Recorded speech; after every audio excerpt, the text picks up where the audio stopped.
Good evening, everybody, especially the relatives of Hello. my relative Carol. No, I don't like to cry, no? That's why I said to Carmen, ayaw lang po pero nag-story line, no? Because I have 4 girls who married already, and none of them, I did not say anything or any speech. This is the first time na, kabaliban. Brief history lang.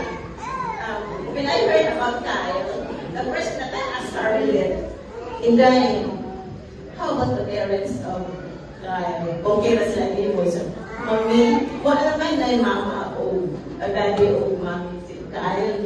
Ha? Dahil magkadayo sa na.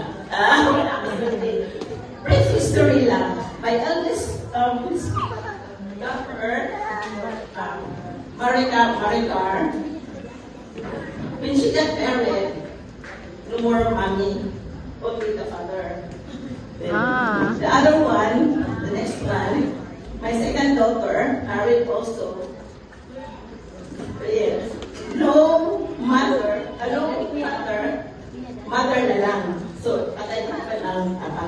And the third one, the last one, is here. No father, with mother only. So when I heard about that, nagkanayo ko yung kung tadhana, magalit tadhana yun. Nalipay sa ko because Kyle is so good. Doon si Kyle. Mami, kaya si Kyle, lagyan na lang yung father. So, masali nyo ginali mo in the future. So I hope so. So, but you know it good. But I don't like to cry. So, I have a very short message for them. To Kyle and Carolyn, deep in my heart, I'm so happy that for more than 5 years of friendship, at last you finally engaged in this wonderful gift of God, the vow of marriage. To Kyle, I want to heartily thank you for loving my daughter. We know for sure that Carmelite is lucky to have you as her husband. Your kindness and understanding is incomparable. To Inday Carmelite, I know that today is one of your happiest days of your life. Remember this moment to cherish the people around you and to the person beside you, your husband.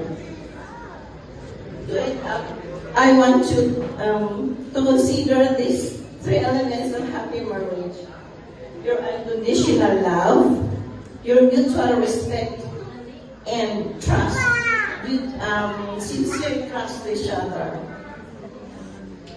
But most of all, let God be the center of everything you do. Always remember that God made this vow of marriage a mystery, unbreakable, and only death can separate. God bless your future, all the days of your life. And thank you for everybody. Thank you so much.